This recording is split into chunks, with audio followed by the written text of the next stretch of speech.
Hello friends, welcome to my YouTube channel good learning stock. आज की video में हम बात करने वाले हैं प्रोटोटाइपिंग मॉडल के बारे में। पिछली वीडियोस में हमने बात की थी वाटरफॉल मॉडल और स्पाइरल मॉडल। अगर आपने वो वीडियो अभी तक नहीं देखी है तो अभी डिस्क्रिप्शन से लिंक लीजिए और उन वीडियोस को आप जरूर देख लीजिए, क्योंकि वहाँ पे मैंने काफी इजीली एक एक पॉइंट बिल्कुल डीपली समझाया, बिल्कुल एक्सप्लेन करके। आई होप आपको जरूर समझ आएगा, तो आपको वीडियोस जरूर देख लीजिए। तो चलिए आज की वीडियो स्टार्ट करते हैं प्रोटोटाइपिंग मॉडल के साथ।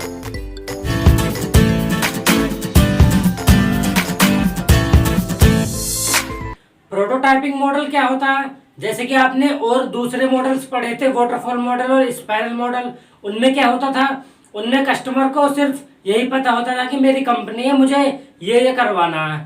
लेकिन यहाँ पे क्या है, हमारे इस मॉडल में, जो हमारा आज का मॉडल है प्रोटोटाइप मॉडल, इस मॉडल में कस्टमर आएगा, वो कुछ सैंपल्स देखेगा।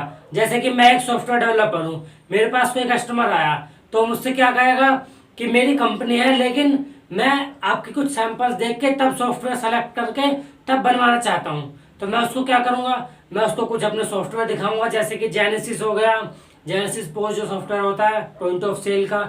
इस तरह के मैं अपने कस्टमर को सॉफ्टवेयर दिखाऊंगा।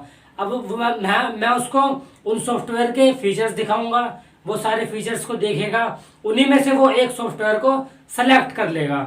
उन सॉफ्टवेयर में सेलेक्ट करने के बाद वो उसी में बस कुछ चेंजेस करा लेगा, जहाँ पे कुछ फंक्शंस वो चेंज करा सकता है, अपने फर्म का नाम डलवा सकता है, उस नाम को चेंज करा के उसका कलर चेंज करा सकता है, थीम चेंज करा सकता है। कुछ फंक्शन जैसे कि F1 से उस सॉफ्टवेयर में जो मैंने उसको दिखाया उसमें अलग था, लेकिन मेरे कस्टमर ने कुछ और करा लिया, F2 से कुछ और करा लिया, F3 से कुछ और करा लिया।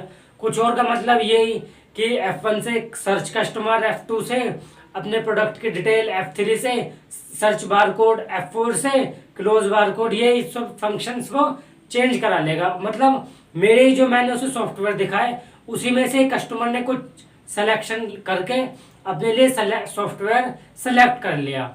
यही मॉडल होता है प्रोटोटाइप मॉडल। लेकिन वाटरफॉल मॉडल और उसमें क्या होता था, जो मैंने आपको वो दूसरी वीडियोस बनाई है स्पाइरल मॉडल में, उनमें यह होता था कस्टमर आके बताता था कि मेरी ये फर्म है, ये मेरे प्रोडक्ट्स हैं, मुझे ये चाहिए।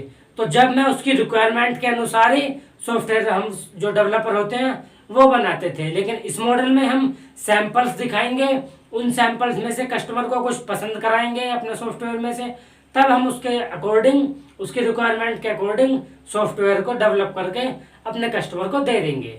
यही होता है प्रोटोटाइपिंग मॉडल में।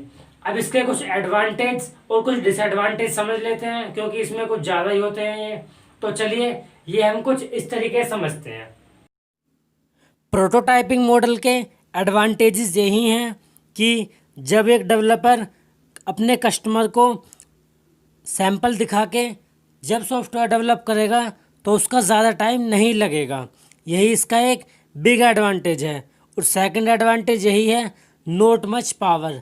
जब सैंपल दिखा के उसमें कुछ थोड़े ही इम्प्रूवमेंट्स करनी होगी तो फिर सॉफ्टवेयर डेवलपर को अपनी ज़्यादा एनर्जी भी यूज़ नहीं करनी पड़ेगी। यही इसके दो एडवांटेज हैं। नेक्स्ट हम देखते हैं इसके डिसएडवांटेज क्या हैं। देखिए इसके डिसएडवांटेज भी यही हैं। Is anyone better than his software. मतलब हो सकता है कि जब देखिए कस्टमर ऐसे अपना सैंपल देख के सॉफ्टवेयर लेगा तो वो तो क्या हो सकता है, क्या एक प्रॉब्लम आएगी कि हो सकता है जो और कस्टमर है और जो पब्लिक है वो सॉफ्टवेयर कुछ अच्छा बनवा ले तो उसका सॉफ्टवेयर जो हो जाएगा वो डाउन हो जाएगा। और इसमें हाई रिस्क होता है, डेवलपर को ज़्यादा पैसे भी नहीं मिलते और ये सॉफ्टवेयर विश्वसनीय भी नहीं होते।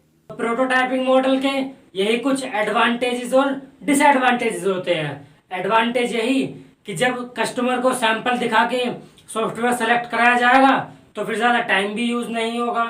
डेवलपर एक दिन में काफ़ी ज़्यादा कस्टमर को अपने देख पाएगा, जहाँ पे उन मॉडल्स में सिर्फ एक या दो ही कस्टमर को देख सकता था, लेकिन इसमें काफ़ी ज़्यादा अपने कस्टमर को देख पाएगा। और नेक्स्ट आता है कि डेवलपर की ज़्यादा एनर्जी भी यूज़ नहीं होगी अपने सॉफ्टवेयर को डेवलप करने में। क्यों? क्योंकि वो सैंपल देख के उसी में से ही नाम, फीचर वगैरह करेक्शन करके दे देगा, तो इसीलिए ज़्यादा एनर्जी भी डेवलपर की यूज़ नहीं होगी। डिसएडवांटेज यही है कि जब अपने कस्टमर को अगर वो पुराने सैंपल्स में से ही सॉफ्टवेयर दिखा के उसमें इम्प्रूवमेंट करके दे देगा, तो फिर हो सकता है कोई और कंपनी उससे अच्छा सॉफ्टवेयर डेवलप करा ले।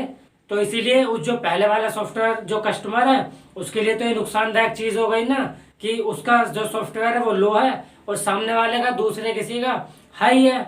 यही उसका ये भी एक डिसएडवांटेज हो जाएगा। और यही जो हमारा डेवलपर सॉफ्टवेयर डेवलपर उसको ज़्यादा पैसे भी नहीं मिल पाएंगे। क्यों?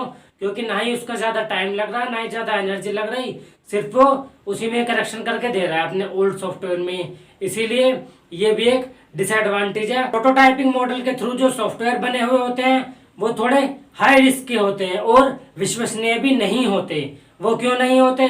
क्योंकि कुछ नहीं पता हमारा कस्टमर कब उस सॉफ्टवेयर को रिजेक्ट करके कोई नया बनवाने आ जाए। इसीलिए इसके सॉफ्टवेयर जो होते हैं विश्वसनीय नहीं होते।